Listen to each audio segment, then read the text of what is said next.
Okay, welcome. This is the first time that I'm going live on 5 platforms at the same time. So come on in today and let's have a very important conversation for entrepreneurs about the parable of talents. So, my name is Radisha Francis, and I am a business consultant and strategist with the culinary management company where we provide professional resources for culinary businesses. And I'm also passionate about understanding business from multiple perspectives. So, we like to go to all of these live events and people talk about business from their perspective, but I found one tried and true way, and I want to share that with you today. So, if you're coming on in, tell me who you are, where you're watching from, what type of business you're in. This will be the first time that LinkedIn has ever seen me live before. Welcome, LinkedIn. So, I'm streaming on Facebook, LinkedIn, YouTube, Instagram, and TikTok. I've never done that before, ever. So I'm Radisha Francis. I am the founding and principal consultant of the culinary management company where we provide professional resources for culinary businesses. I'm also a licensed real estate broker on top of so many other things. But those aren't the things that we're going to be focused on today. Today, we're going to be focused on business lessons. And that's what I'm going to do today, business lessons for all of us to learn from. So I'm checking the comments over here. Okay, so yes, everybody can come in now and join. So let's talk about the parable of the talents. Are you in business? If you are in business, I want you to be able to take notes and share this. I want you to share this live stream with any other entrepreneur who you may know, a business owner. I want you to be able to share this with a manager or any other professional because it's going to be very valuable to you. So let's evaluate yourself throughout this discussion because I've evaluated myself throughout this discussion many times and I've learned so many different things about myself. And that's why I want to share it with you. So by the end of the conversation, my goal is that you'll likely recognize where you're operating right now. If you're more like the one who received the one talent, the five, or the two, and what you can do to be able to have more money in your business. So this is not going to be like a religious session where I'm preaching to you or anything. I'm bringing you business tips and strategies based on this particular parable, right? So, how many times have you said, I need more money? Like, drop a heart, a like, something to let me know that you're here with me. How many times have you said that I need more money, or I need more customers, or I need more followers, or I need more investors, or I need more support? Type me, let me know that you're here because many people can recognize that or understand, like, okay, I need more of it, right? Now, I want you to consider this possibility. What if your biggest problem isn't a lack of resources? Let's consider that. Have you thought about that? Have you thought about what is it that I currently have and how I'm using it? What if your biggest problem is underutilized resources? Can you see that as a possibility, a potential? That it's not that you might not have the people or the money that you need. It's just that you're not using the resources that you have that to the optimal. Let's think about that. What if you already have enough in your hands, enough physically around you to create your next level? Think about that. What if you're not fully using what you've already been given? That's something worth considering. And I want you to think about that because there were times when I thought that I did not have enough in life and business to be successful. And that was the furthest thing from being true. Sometimes I just wasn't utilizing what it was that I had to the max. I'm going to give an example of something that I did recently that I don't like doing. So, having someone maintain my company's website is something that I normally pay for, and I wasn't receiving the benefits of it that I wanted. And I started to learn how to optimize my company site. Do you know that just doing a bit of research and a bit of consistency got my company's website recognized by Google to start pushing it out?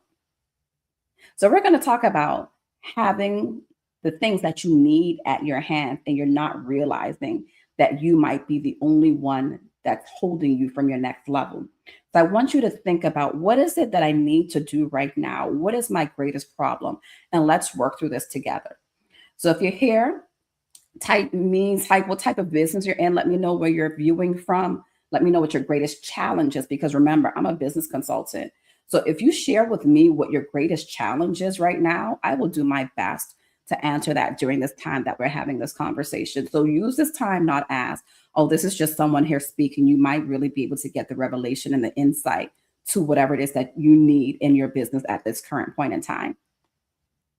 So now consider, there's these business lessons. The first one is, you get your return based on your capacity. People invest based on capacity. So it says here, and until one, he gave 5 talents, to another 2, and to another 1, to every man according to his ability. If you feel as though you might be a little bit stuck or stagnant, it might be your ability to do the things that it's necessary or required of you. And that may not be a bad thing. It just may mean that you need professional development in a particular area. So let's look at your capacity. As an entrepreneur, you may say, I need more customers. I need more money. I need more influence. I need more opportunities. I need more employees. I need more visibility. But the better question is, are you able to manage that increase? So if right now you don't have the systems and processes in place that you need for your business, let's say someone came through social media and they sent everybody to your business, right? And now you have this increase that you asked for. You have the customers, you have the money, you have the influence, you have the opportunities, you have the visibility. Would you be able to thrive, or would that cause a crash in your business? There have been times where people have received the increase that they said they wanted, and it was the worst thing that could have happened for them, because they did not have everything in place in the beginning to be able to help sustain that. So if you received what it was that you asked for according to the current capacity that you have now, would you be able to thrive? Would that help you, or would that hinder you? So as an entrepreneur, let's look. Are you increasing your capacity for the things that you're asking for? So things you might need to learn and develop are leadership skills, traits, and abilities. It could be communication. One of the greatest challenges that I find with entrepreneurs, especially smaller businesses, are the communication systems, or the lack thereof. So when we talk about communication systems, it's how you do everything. And most don't think that that is important. They think that having this amazing food or these amazing products are great. But do you know that one of the things, especially when you get in business and you grow, it's that, let's say someone does a chargeback for your account and they said that they had an issue with it. Do you know that if you don't have established communication systems, like your policies clearly displayed, your channels on how you deal with disputes, your different terms and conditions that can hurt your business? So if your business was to increase, would you have everything that it needs to operate at that level? Could you handle the sales, or would you get burnt out? Could you handle the operations? Do you have standard operating procedures in place? Many people will want investors, and there are investors who have the money to give, but they also themselves don't understand business. So if your business was to increase and you receive that, are you able to duplicate or replicate those processes over and over again and keep people there with you? Do you have the financial literacy? And do you even see where you need professional development or personal development? That one is so major. The person that started the business today should not be the same one growing your business tomorrow. You have to grow and evolve and understand the business side of things. As an industry consultant in the food industry, one of the greatest challenges is that people believe that once they can cook, they can be successful. And that is the furthest thing from being true.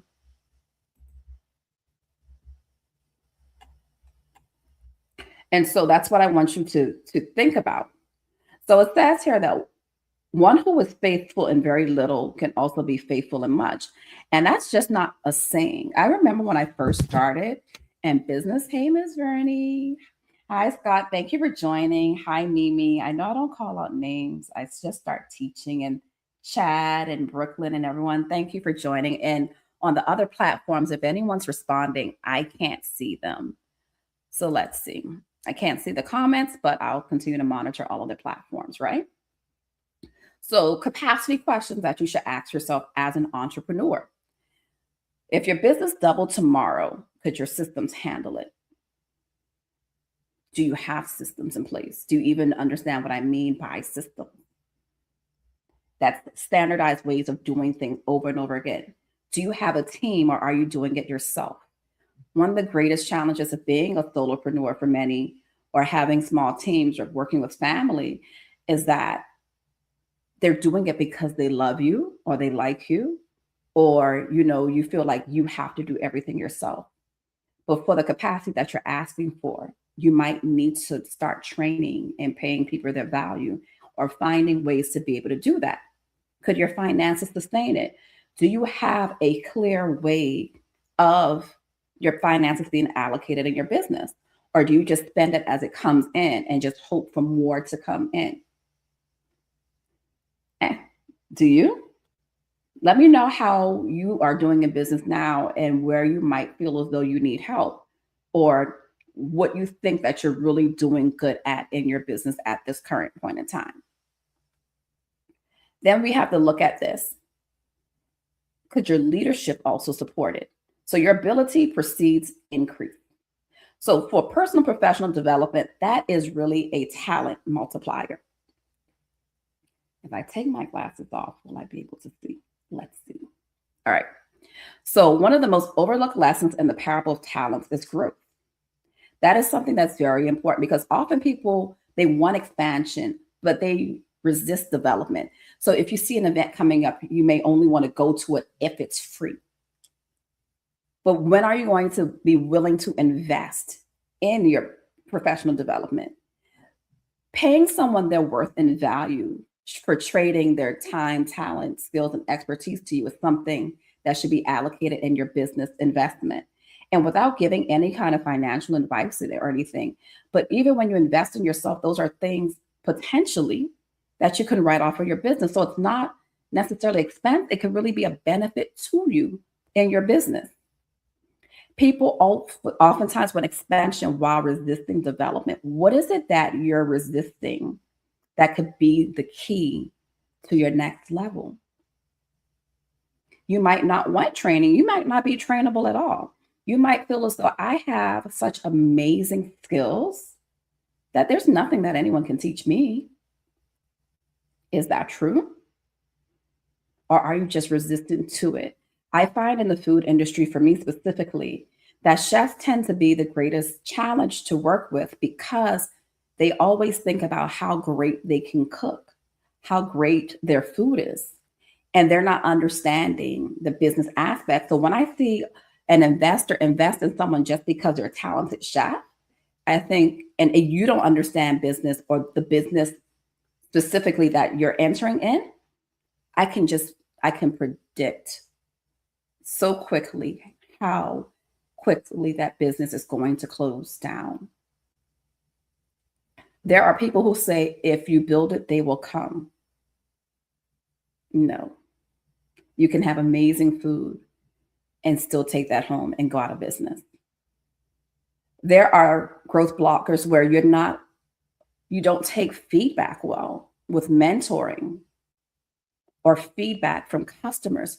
Do you know how amazing it is for your customers to tell you exactly it is what they want, they need, want, or desire, and you reject it? The same people who are paying you for what it is that you offer. I find that to be counterintuitive. The people who you are attracting to pay for what it is that you desire, that you're not receptive to feedback from them when they give it to you. There are many businesses that I have stopped going to, not because their products weren't great. It's because when I provided feedback, and I'm very polite and pleasant, it was rejected or it was scoffed at. And I'm thinking, okay, well, I've shared the barriers or the challenges with doing business with you. But now, since it's not anything that's being received, I just don't have to continue patronizing the business. And I don't do that with noise, and I don't go online and make comments about it or anything like that. I just simply don't go back to the business.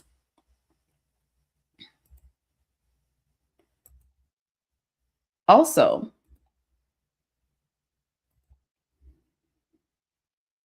a person who refuses development limits their own capacity. So let's think about that. The marketplace requires growth. I remember when I was in school and we had floppy disks, right? So this is me giving a bit of my age. If you remember when you had floppy disks, you had to format them before you can save your information on a computer. So really looking at it, we were doing coding back in the day when we were kids in school, back in I'm not even gonna say the decades or whatever, right? Then we learned how to type on a typewriter, right? So you want to see how quick you could type without looking at the keys and everything like that. And then when the typewriters went away, we had to learn how to use the keyboard on the computer. And so many things have evolved. Then we had the internet because we didn't always have the internet in my time.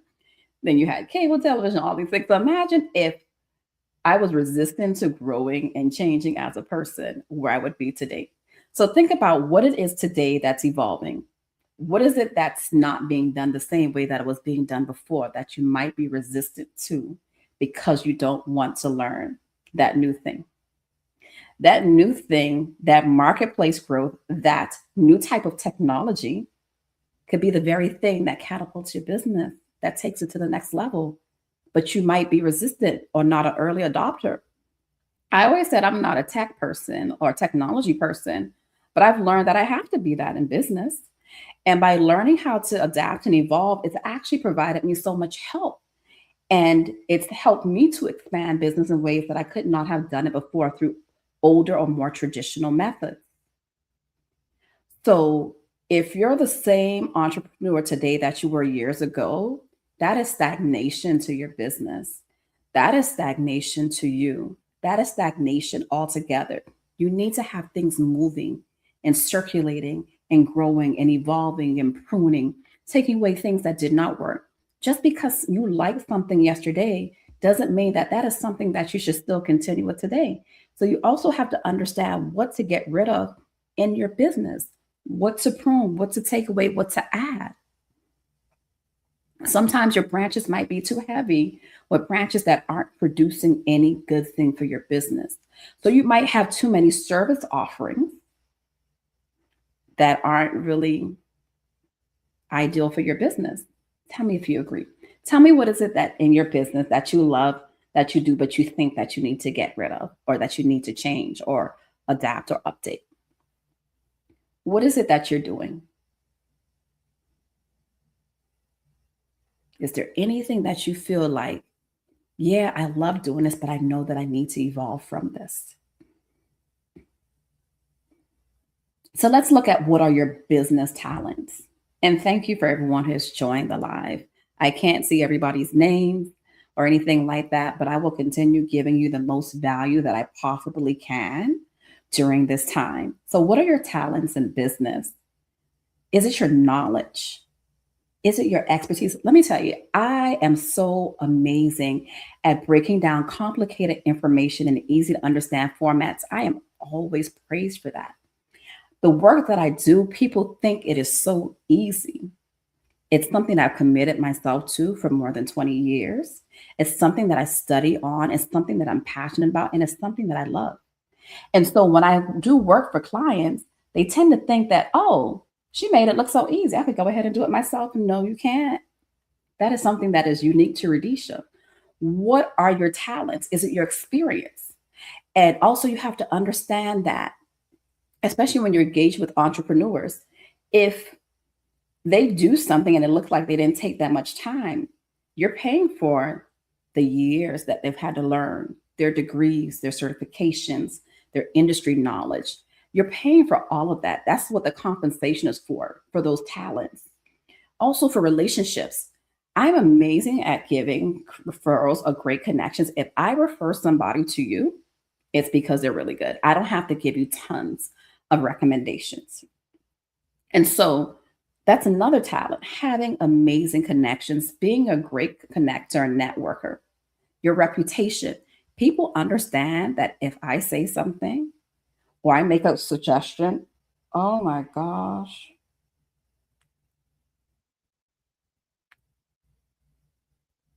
I realized that TikTok was never getting my volume. TikTok was never getting the volume. I was teaching away, but no volume. All right, let's start that again.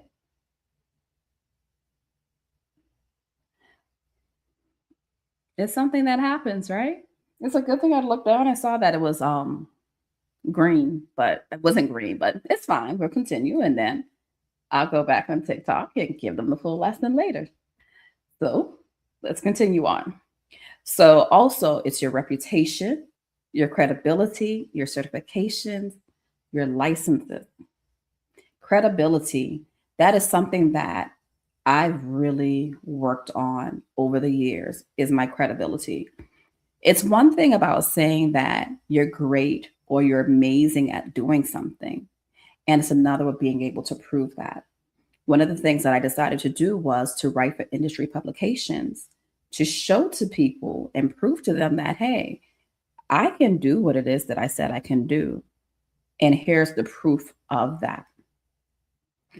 I have tons of certifications for my industry that shows that I know what I'm doing, including being an international instructor and proctor.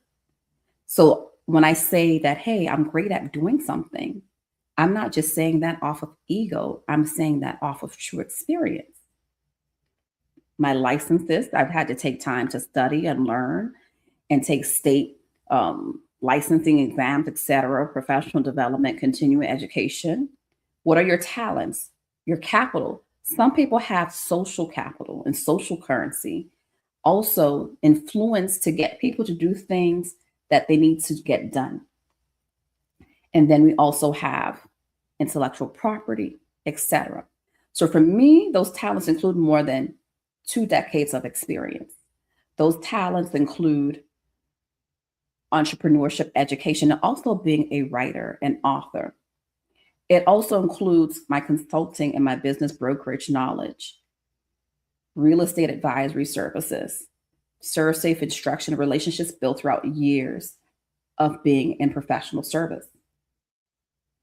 So none of those began as money, but every one of them can produce money. So the second lesson, the first lesson was that you receive investments according to your capacity. And then the second lesson is that the five talent servant move. Also the second one, because people don't talk about them, but they produce at the same measure, but this one produced more according to their capacity. So the key word is went. What is it that you're doing in your business that is going to help you to get the growth that you desire? So what that person did was they moved. They did not wait for certainty. A lot of times we say, we'll do it tomorrow. I'll do it when I see other people do better. I'll wait, I'll wait, I'll wait. So what is it that you're waiting for that you need to actually take action on? Instead of waiting for permission, what is it that you can act on now to give you what it is that you need? What is it that you can execute on instead of waiting for perfection? What is it that you need to take movement on? What is it that you need to show that I believe this is going to be successful? So, regardless of having all of the information together, I'm going to move and execute on it. What is it? Tell me, what is it that in your business that you can do right now that you can either move and not wait for certainty, that you can take action on instead of waiting for permission, that you can execute instead of waiting for perfection, or that you can participate in instead of waiting for ideal conditions? Because multiplication begins when movement happens. So remember, we're learning business lessons from the power of the talents that's written in scripture. So I want to explain to you what activity is not multiplication. So I want to make sure that we have this clarity on this understanding. Many entrepreneurs take movement with progress. I'm going to give an example of activity versus multiplication. So let's follow along. Posting content, that is activity, but it's multiplication when it's generating leads. Think about that. Just posting for fun doesn't really mean anything for you unless it's generating leads and you have a system to collect those leads. Let's think of another activity that people tend to focus on that does not necessarily equate to multiplication. Attending events. Attending events is activity unless you're closing sales or getting new leads or selling something. That's just activity also. You're showing up, but what is it producing for you? Because it's going to cost you something. Even if it's a free event, it's still costing something, right? Building websites. You may work on your website all day, but are you getting anything from it? Is it bringing new people in? Are you getting sales at the end of the day? Are you getting booked for events? And then taking courses. Some people are professional students. I know people who have multiple graduate degrees and they're still working the same job. So they've gone and earned multiple master's degrees, got doctorate degrees, and never changed their job. And they're not working in that industry that they went for. So activity includes posting content, attending events, things like building your websites and taking courses. But multiplication is generating leads, closing sales, building systems, creating referrals, expanding influence, and increasing profitability. So you see the difference. One is giving you return. Another one is just like motion. So you're not rewarded for effort all the time. You're rewarded for multiplication. So what is fruit in your business? Can you drop in the comment section what do you think would be considered fruit in your business? I'll give you the first one. A customer that was served. That would be considered fruit in your business. Tell me what do you think would be fruit in your business as an entrepreneur based on the parable of talents? Because we're here to learn about growth, stewardship, and success based off of that particular scripture. So this is a business lesson. This is not a sermon. I really want to teach you about business and help entrepreneurs get unstuck today. Other examples of fruit in your business would include problem solved, revenue generated, people trained, business improved, systems developed, partnerships created, influence expanded, and wisdom gained. Now, let me tell you what it looks like to be the one who had the one talent. I think of having money and putting it in a savings account that does not give you any kind of return from it. When I think of the one with the one talent, I think of putting money in the mattress or keeping it at home and just holding it there for a rainy day. You're not building anything off of it. I think of the person who's afraid to invest. I remember when crypto came out, it was just like one of those things that was uncertain, right? And this is not giving financial advice. This is just me sharing my experience. I made so much money off of little money that I was like, I'm glad that is something that I tried to do and that I started when it came out. I took what I could afford to lose and I put a few dollars and I was like, oh, wow, imagine if I did more. You understand? I think of the person with the one talent as I'm going to put this here safely so when they come back, they can't say I lost their money. So I'm not going to try to do anything with it. When they come back, at least they get their money back. They ain't going to get nothing on it, but they're going to get their money back, right? That's what I think about the one with the one talent, was that they chose to preserve what they had instead of changing. So what is it in your business that you preserved and you're doing the same way, even though it's not doing anything good for you? What is it that you're not developing in your business? What is it that you've neglected to develop? What is it that you know you should fix that you haven't fixed? So, wicked and lazy, according to this, it can look like endless planning. It might not be sitting there not doing anything. Sometimes you could just be sitting there planning endlessly, but not implementing or executing anything.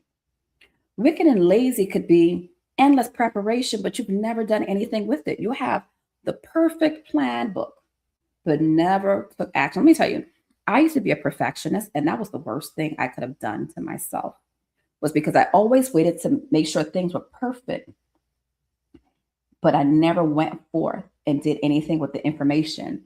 And those who knew less than I did better than I did because they did what they could with what they had. And that's why they were more successful. So you can be brilliant, you can be intelligent, and never be successful because you refuse to take action. So, what you have is important, but it's more important to develop what you have. So, let's look at this. Another example of wicked and lazy, according to this, is fear of launching, feeling like you have to have everything together, fear of failure. I mean, time has to go by anyway, right? Fear of failure is another example, according to the parable of talents, when we look at it as a business example for entrepreneurship. Also, refusing to develop. That's another example of being wicked and lazy. Refusing adaptation, especially when feedback has already been given to you, and refusing growth. So many people aren't failing because they don't have what's there, because they don't have the ideas, because they don't have the opportunities, because they don't have the expertise or the potential. It's just that they refuse to do anything with it. So let's look at this. Now you're in this position. You can see yourself whether you're the person who has the 5, the 2, or the 1, right? In business, this is how the transfer principle now looks. This is what happens every day in business, what moves. If you are not developing yourself, if you just engage in activity and not multiplication, when opportunities come, they're not going to come to you. They're going to go to the ones who are showing up every day in life and in business. Those who are posting online, those who are sharing their content, those are getting things imperfect. You're like, oh, look how they did that, but at least they're doing something, right?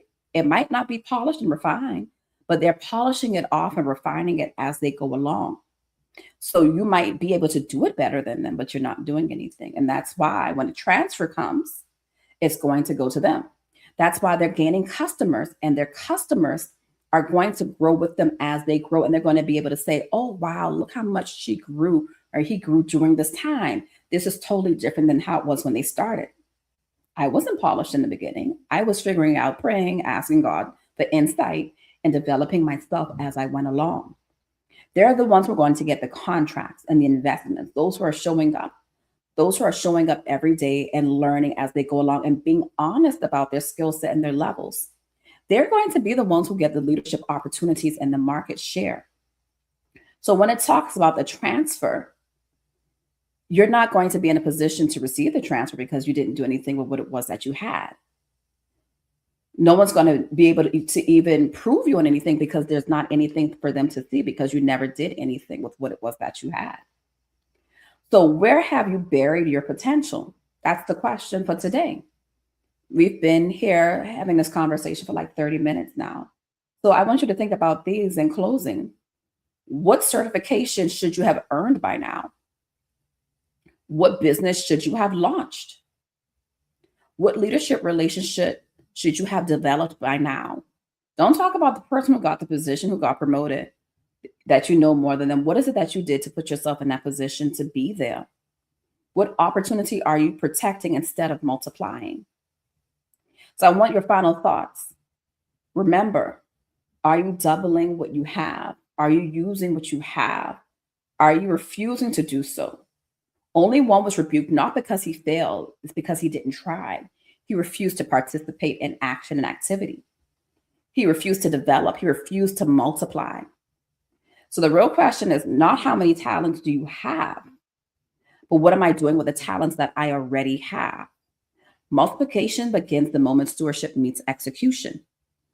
And I'm Radisha Francis, and this was my lesson to entrepreneurs today about business, growth, stewardship, and success based on the scripture, the parable of the talents. And that was found in Matthew Matthew, I just had it here in front of me, 25. So you can go ahead and read it and see what you see yourself. Until next time, if you don't have any questions, comments, concerns, or feedback, that concludes today's message in live.